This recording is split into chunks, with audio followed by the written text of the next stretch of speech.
Hola lectores, ¿cómo están? Bienvenidos a mi canal, yo soy el Gringo y hoy vamos a empezar una nueva sección en el canal, audiolibros. Vamos a empezar con unos selectos cuentos de terror que ya están libres de derecho de autor, con lo cual si lo quieren descargar no tienen que hacer más que entrar al link que está en la descripción y descargarlo. Hoy vamos a empezar con Dagon de H.P. Lovecraft y no te olvides que si este video te gusta, te entretuvo, puedes dejarle un buen like y un comentario para apoyarnos en el canal.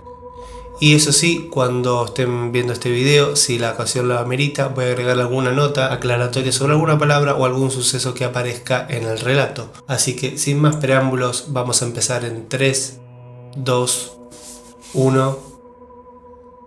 Escribo estas líneas bajo una fuerte tensión mental, ya que cuando llegue la noche habré muerto, sin dinero y agotada mi provisión de droga, que es lo único que me hace tolerable la vida. No puedo seguir soportando más esta tortura. Me arrojaré desde esta ventana de la guardilla a la sólida calle de abajo. Pese a ser esclavo de la morfina, no me considero un débil ni un degenerado. Cuando hayan leído estas páginas atropelladamente garabateadas, quizás puedan hacerse una idea, aunque incompleta, de por qué tengo que buscar el olvido o la muerte.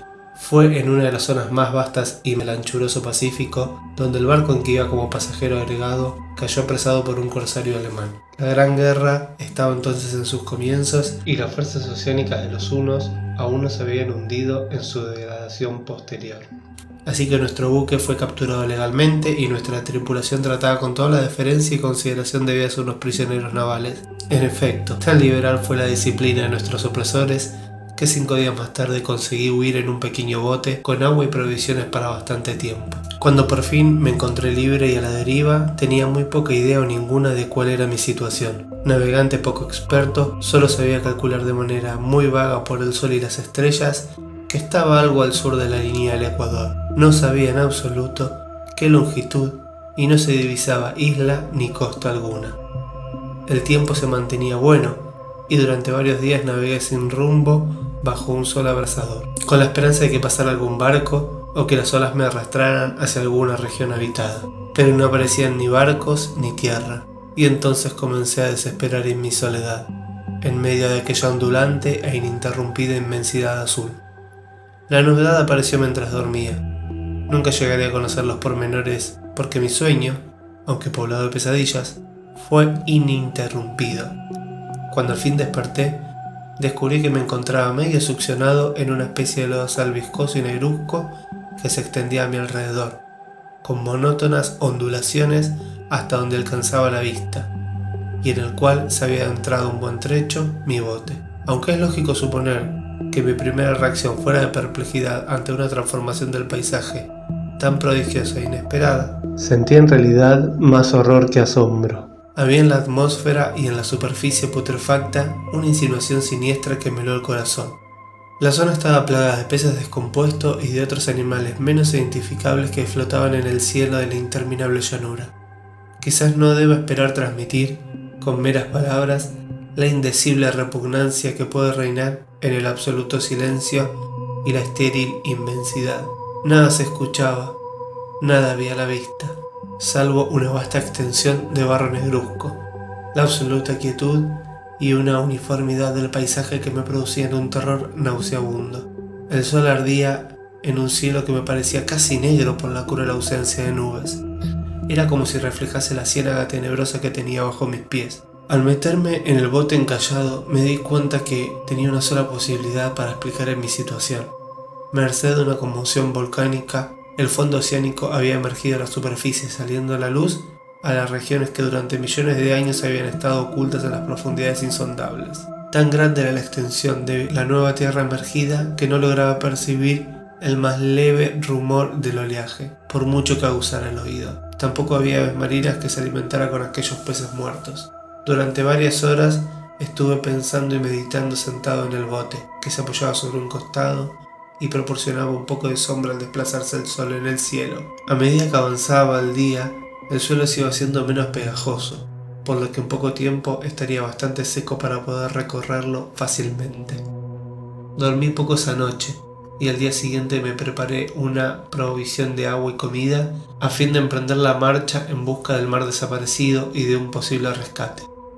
A la mañana del tercer día comprobé que el suelo estaba bastante seco para andar por él con comodidad. El hedor a pescado podrido era insoportable, pero me tenían preocupada cosas más graves para que me molestara este desagradable inconveniente, y me puse en marcha a una meta desconocida. Durante todo el día caminé constantemente en dirección al oeste, guiado por una lejana colina descollada por encima de las demás elevaciones del ondulado desierto. Acampé esa noche y al día siguiente proseguí la marcha hacia la colina, aunque parecía escasamente más cerca que la primera vez que la descubrí. Al atardecer del cuarto día llegué al pie de dicha elevación, que resultó ser mucho más alta de lo que me había parecido de lejos. Tenía un valle delante que hacía más pronunciado el relieve respecto del resto de la superficie. Demasiado cansado para emprender el ascenso, dormí a la sombra de la colina. No sé por qué, pero mis sueños fueron extravagantes esa noche. Pero antes de que la luna menguante, fantásticamente gibosa, hubiese subido muy alto por el este de la llanura, me desperté cubierto de un sudor frío, decidido a no dormir más. Las visiones que había tenido eran excesivas para soportarlas otra vez, y a la luz de la luna comprendí lo imprudente que fui al viajar de día. Sin el sol abrasador, la marcha me habría resultado menos dura, y de la misma manera sería mejor iniciar durante la noche el ascenso que por la tarde no había sido capaz de emprender. Recogí mis cosas y comencé a subir hacia la cima de la elevación.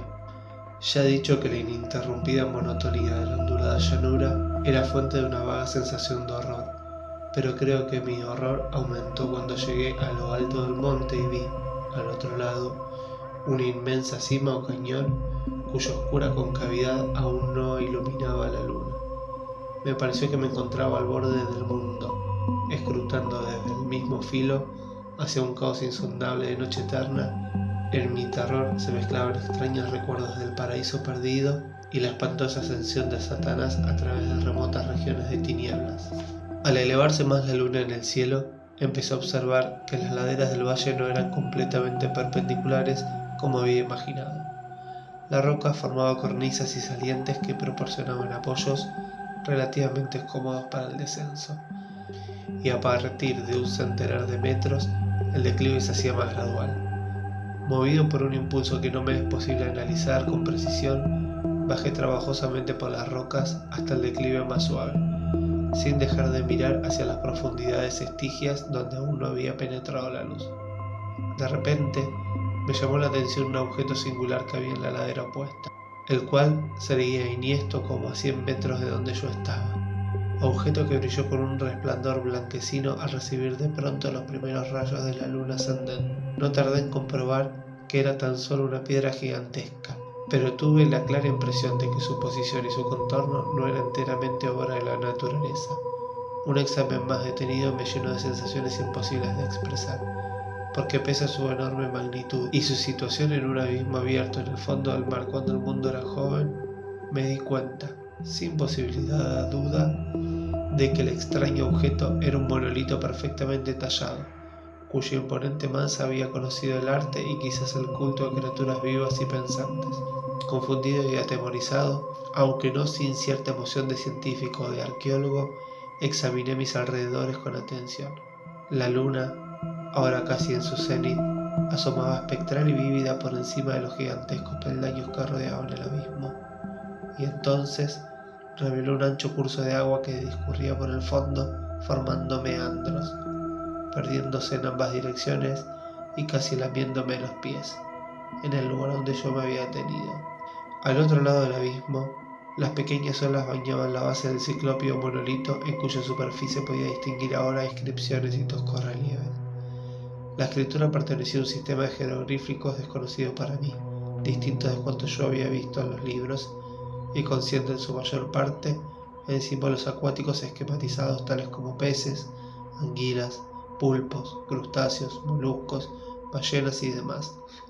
Algunos de los caracteres representaban evidentemente seres marinos desconocidos para el mundo moderno, pero cuyos cuerpos en descomposición había visto yo en las llanuras sumergidas del océano. Sin embargo, fueron los relieves los que más me fascinaron.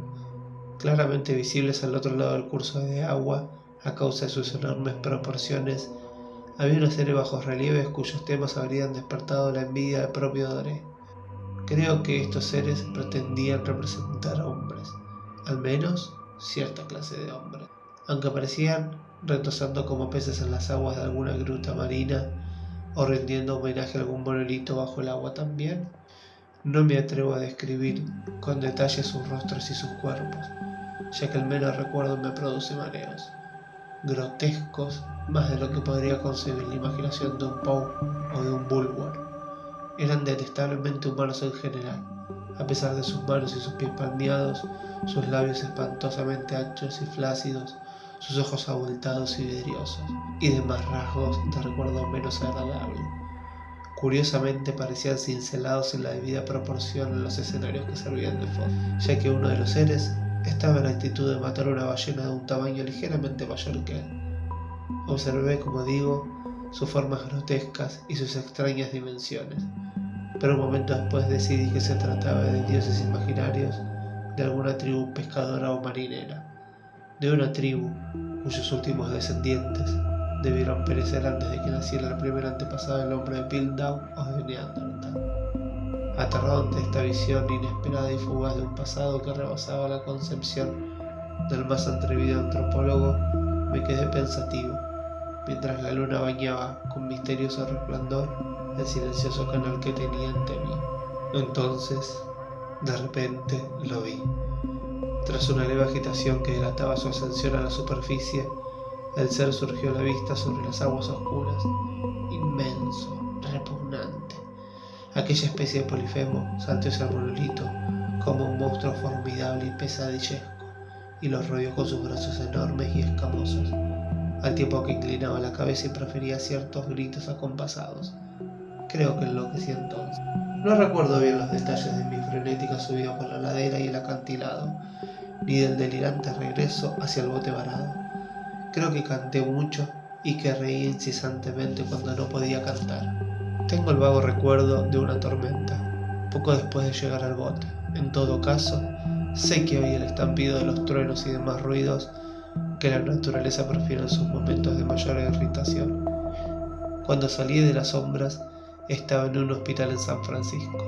Me había llevado hacia allí un capitán de un barco americano que me había recogido en mi bote en medio del océano. Hablé muchas cosas en mis delirios, pero averigüé que nadie había hecho caso de mis palabras.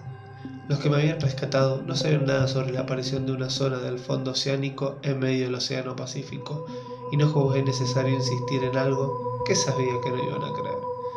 Un día fui a ver a un famoso etnólogo y lo divertí haciéndole extrañas preguntas sobre la antigua leyenda filistea en torno a Dagón, el dios pez. Pero enseguida me di cuenta que era un hombre irremediablemente convencional y dejé de preguntar.